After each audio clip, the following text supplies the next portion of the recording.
how to win every ranked match in Vanguard ranked play. Now, I recorded this video a while ago. I was lazy getting around to editing it, so some things have changed. Some people on this list have actually been banned, so I will talk about those as I come to them.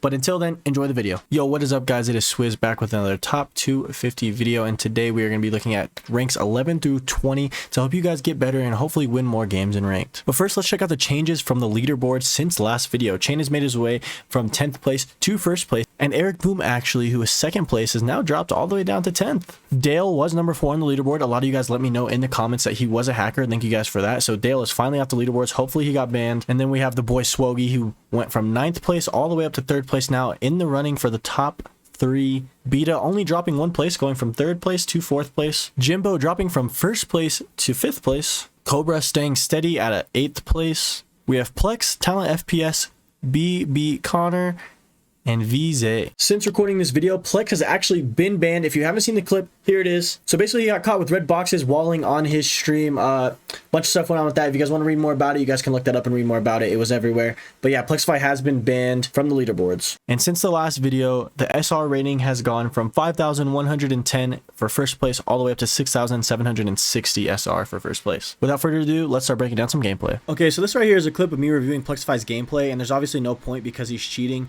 But watching back this clip, you can tell how obvious it was whenever he pre-aims the top ladder over here, like expecting someone to be there. Anyways, hacking or not, we can still take some good things from this gameplay, just about how you should play the map and rotating. So here's my audio. To focus on common spots on the map and then his rotations. In Hardpoint, you can't just slay out for kills. He's making sure he's rotating to the next hill to set up for the hardpoint for his team and get those spawns locked down. Now, yes, Plexify was cheating, but real quick, I do want to talk about rotations on the map in Call of Duty. You want to make sure you're rotating in Hardpoint, because if you rotate and your team sets up for the new hardpoint, it's going to make it way easier for you guys to hold that time. If you have to break every single hardpoint because you guys are rotating late or not rotating at all, you guys are going to be on the back foot the entire game of Hardpoint. Whenever you rotate early, you allow your team to set up in positions and power positions on the map to hold the waves of pushes from the enemies. So one crucial thing in Hardpoint when you're playing ranked is always rotate early. One thing I want to mention about a lot of these players that we're going to see in today's video and last video, if you guys didn't check that out, make sure you guys go watch it, where we went over the top 10 ranked players in Vanguard ranked play. But one thing I want to point out is you're not going to see these guys running alone or solo queuing. A lot of them are always stacking with leaderboard players. A lot of them are always stacking with good players that they know are good at the game. So if you guys are trying to win more games and climb the ladder, don't solo queue. Find people that you know are good at the game, decent at the game, and around your skill level to start grinding the ladder boards with and getting higher up on the leaderboard. Solo queuing is okay for the lower ranks. If you know that you're good enough to be in a higher rank and you're stuck at a lower rank, solo queuing is okay for those like lower tier ranks. But once you start getting around elite, master, challenger, you're not going to want to solo queue those games. You're going to want to queue with a squad. Now we're going to hop on board with Talent FPS, who's currently 6th on the rank ladder. Now what I want to highlight from Talent is his route running and his map knowledge. He knows that someone's in the hill, but instead of just full sprinting at the front of the hill, he's actually going to take a route so he can make sure he can catch the enemy off guard.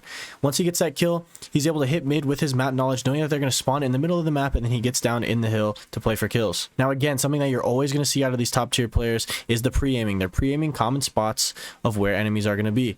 Now, Talent gets a nice 3-piece, but after that, he repositions himself in hill. He doesn't stay in the same spot because the enemy now knows where he is. He's not going to sit in the same spot the whole time.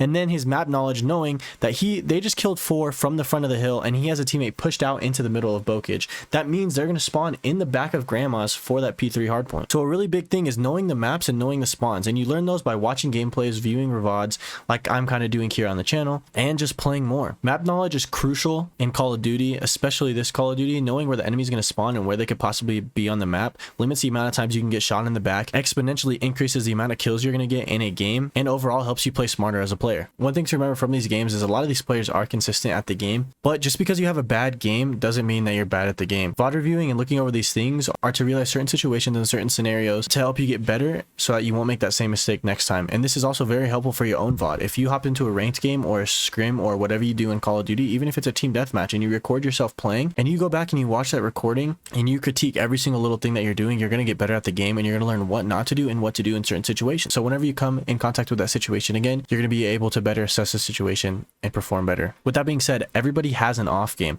If you're not performing well one game, don't let that get you down. Don't take that to heart. You can bounce back the next game. Call of Duty is a game-to-game, day-to-day basis. You're not going to be 60 kills top of the leaderboard every single game. Now we're going to take a look at BB Connor, which is ranked 7th on the leaderboard right now. We're going to use Connor's gameplay to talk about control in general and Gavutu control. So on this side of the map, on Gavutu especially, this top boat position that you're going to see Connor get into is a really valuable spot to watch all the enemies spawn basically and see anytime that they spawn up and cross to B. Another thing that you're going to see Connor do is he checks his back after not seeing anybody in the front. One kill goes down by the enemy and he sees another one here, and then he knows someone's going to wrap their spawn. A very common spot is to push up where that enemy just did and start spawn trapping on Gavutu. It's a very good way to deplete lives if you're on the defensive side. But then as you see, he still stays on that top boat and he can see every single person spawning and crossing. If they're running at the A point, he's going to see them. If they're crossing to B, he's going to see them and he's able to call out and get shots put into them. Now I'm going to use this time also to focus on another point in control. It's not in Connor's gameplay, but with control going from lives to ticks, this means that stacking the point is more crucial than ever. Before, you could have one person sit on the point and still slay around because you wanted to deplete those lives and give your team time to deplete those lives just in case it came down to that at the end. Now, with it ticks and the ticks mattering for that round 5 defense, if you guys get 2 to 3 dead in your competitive matches and your ranked play matches and your scrims, your league matches, stack that point. 2 kills, 3 kills dead, and you stack that point, you're gonna get that point. And now guess what? After you captured A, you work towards B, you get 2 to 3 kills dead on 2 to 3 kills on B, and you can stack that B point and you're going to win more offenses. Now we're going to take a look at V Zay, currently number 9 on the ranked leaderboard. We're going to highlight a few things from Zay in this clip. The first thing is the mini-map awareness. He's constantly looking at his mini-map. As you see, his teammate, I believe, gets 2 here, ends up getting 1. I think he gets a second and then dies. And Zay looks at his minimap and sees where that red dot's coming from, so he's able to adjust and get his teammates trade. Again, he does the same thing here, so he knows the other enemy is coming from the top boat. Minimap awareness is a big thing. You need to make sure you're constantly checking and glazing at your minimap so you know that you can get trades for your teammates and so you know where the enemy is. Now another thing, Zay sees that the hill is getting contested, so he's going to pre-fire that first enemy, and then now his teammate's in the hill and he knows his teammate is watching front. So Zay pre-aims and is channeling the only position where the enemy can come from, which is from mid-tank. And Zay continues this streak, and he's just reading the map, looking at the mini-map, looking at his awareness, and understanding where his teammates are on the map so he knows where he needs to watch for the enemy. Now, Zay is getting a little tunnel visioned here, but the thing is, he sees that red dot, and he gets his teammate trade here, but he did see that red dot, but he was running a route. He wasn't cutting through the middle of the map. He wasn't sprinting through the enemy spawn. He could have ran through the enemy spawn on the other side of the boat, but he made sure he took a route through the middle of the boat on the A point and wrap back through his spawn behind cover to stay safe from the enemy. That was the catch up on the top 10. Now we're going to go through ranks 11 through 20th on the leaderboard. If there are people from the last video that were in the top 10, we're going to skip over them because we already watched their VOD and broke down some of their gameplay. If you guys missed that, make sure you guys go check out my last video. Also, if you guys like these videos and you guys are learning something from these videos, let me know so I know that I should keep doing these videos. Also, another series I want to start is going over your guys' VOD review. So any viewers or subscribers that have any VODs and you guys are interested in this, let me know. I'll start setting up a place where you guys can send VODs through, and I'll start going over a full map of your VOD. If you want to send some VODs for me to review on the channel, make sure you guys go down in the description and go to that email. You guys can email your VODs there and I will go over them in the video. Okay, now we're going to go to number 11 on the leaderboard, which is Euro. I can't find anything on Euro. It's a hard name to kind of look for, so nothing on Euro. Number 12, we have Qbrad, which we've seen from the last video. So if you guys missed that, go check out Qbrad in the last video. So we're going to skip over him. We're going to go straight to number 13, who is Mastini. Okay, Mastini actually doesn't have any of his past broadcasts uploaded, and he doesn't have any clips of himself on Twitter. But we're going to go straight to number 14 with Atomic. Okay, so this is where things get crazy. Mastini was accused of hacking by Plexify whenever Plexify got exposed. But the thing is, apparently Plexify hated Mastini because Mastini exposed him to his girlfriend, that he was cheating on her with some e-girl or something. I don't know, stupid stuff. You can look it up if you want. So you guys can check out Mastini for yourself if you want. You can look him up on Twitch, but it has not been confirmed nor denied that he is hacking, I believe. And then Atomic also got accused of hacking, and he was PC checked, and they found out that Atomic was hacking as well. So some more hackers from the video, from the top 250 list, all getting taken down. Okay, big thing from this video. We couldn't find any VOD for Euro, any VOD for Mastini, any VOD for Atomic, any VOD for Dio. So that's 11 through 15 right there. So we're going to hop on board with Fire and check out some of Fire's VOD. Ranked number 16th currently on the ladder. Fire, in my opinion, was one of the best players in this game. I played with Fire, queued with him for a little bit, him and Capsule, and they are like, Fire's nasty, bro. Every single game, like, shit was just easy on the map with him. Literally everything was easy. This guy knows how to play the game. He's very good at this game. So we're going to check out some of his VOD. I just want to make this known, guys, the amount of work that goes into this video. So if you guys do enjoy this, please make sure you guys drop a like and let me know. Fire had his VODs on privated, so I had to sub to Fire in order to watch his VODs. So you're welcome, Fire, for the sub. But if you guys could, drop a like down below just for me and click that subscribe button. One thing I want to highlight here from Fire is, once again, the map positioning. the way he positions himself on the map to get a free kill based on where the enemies are. And then we're going to take a look into this hardpoint break, because I love the way Fire plays his life here. He gets weak, gets help on a kill, gets a kill, and then he plays his life and lets his teammate help him from the back and clean up the kills. Now, once his teammates spawn, Fire pops another kill, and once his teammate pushes towards the hill off spawn, Fire doesn't waste any time and he bumps out of the hill. He pushes out to apply more map pressure and get some kills to delay the amount of time that the enemies have to get to the hill and to help his teammates gain map control.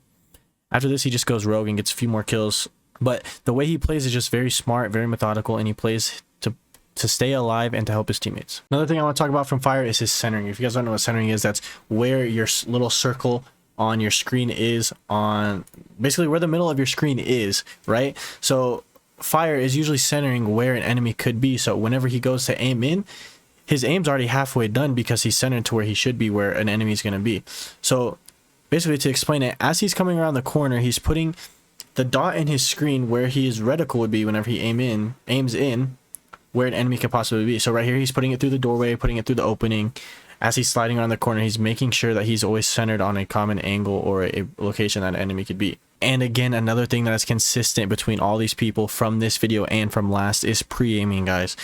If you get caught running, start pre-aiming more. The way to get free kills and easy kills in Call of Duty is pre-aiming spots that the enemy is going to push. Yeah, it's nice to world star people, but let's be realistic. That's not going to happen all the time, and you can't rely on that to win you games.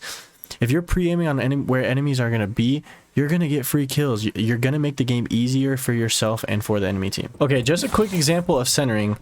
See, my center dot is in the middle of this doorway, so on that chair. So whenever I aim in, that's where my reticle is going to be. So basically what Fire was doing, and a good example of what you should do, when he comes around this corner, his center dot is on that door and it's focused on that door. If he's sliding around the corner, his dot's going to be on that door so that it's in the most common spot for an enemy to be. So like here, if you're running through the map, you're going to be wanting to center at the top Fire window just in case someone peeks at, right? You can have the easy kill. Fire jumped on top of this well. He wasn't really centered because this wasn't his plan, but his eventual plan was to jump to this spot. So whenever he turned, his center dot was centered on this position.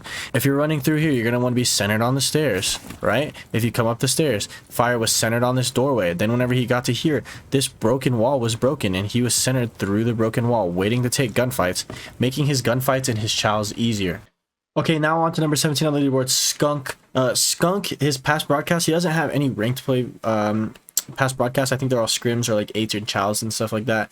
So we're not, unfortunately, we don't have any ranked play to go over for Skunk. But if you guys do want to check out his Twitch, here it is right here. Number 18, we have Tom Gravity. We've already went over Tom Gravity in the first video. He doesn't have any VODs, but he's also a pro player. So if you guys want to check him out, he plays for Paris Legion. You guys can go look at that. Okay, guys, another common theme. Number 19 on the leaderboard, Neros. I found him on Twitch. Here's his Twitch if you guys want to go check it out. But he only has 2 past broadcasts or 2 VODs on his Twitch channel from ranked play, but each of them are only like 30 seconds long, and there isn't anything in there to talk about or any advice in there that I can give to you guys based on that gameplay. I'm sure he does have some on his Twitch whenever he streams, but for the VODs that he has available on his channel, unfortunately, nothing I can pull from that. And a common theme is this is going to get harder and harder the lower the position we get down is in ranked. Unfortunately, that's just how it is. And finally, for the top 220, we have Richie, which was also covered in the last video, unfortunately. So with that being said, as I was mentioning before, it's going to be harder as I get lower on the top 220 list to find VODs for some of these players. So we're going to do the best that we can with what we have. If I can't find that many players, I'm going to try to just do longer VODs or touch on more points throughout the players that I do have VODs for. I'm not sure how long this video is going to be, but if you guys did enjoy, make sure you guys leave a like down below. As I'm looking at it right now, the next 21 through 30 players, I know a few of them, and I know that there's some VOD on those players, and I know I can get a lot out of that next video. So if you guys are looking forward to that next video, let me know. Next, I know a few of you guys wanted a how to get better aim in Call of Duty Vanguard video, so I'm going to have that video coming out next. Currently going to be working on that. So if you guys are excited for that, let me know down in the comments, and make sure you guys look out for that video. Hopefully, I'm going to be starting a series where I VOD review and go through your guys' VOD and your guys' gameplay that you send me to help you guys get better in your games, and show you guys kind of how to VOD review how I'm doing with these top players and these pros. Again, if you guys did enjoy these videos, these are a lot of research. It takes me some time to make these videos. So if you guys do enjoy, please leave a like, subscribe, let me know down in the comment section, show your love. You guys did amazing and showed so much support on the last video, and I thank all of you guys for that so much. But for now, we will see you guys in the next video. Stay classy.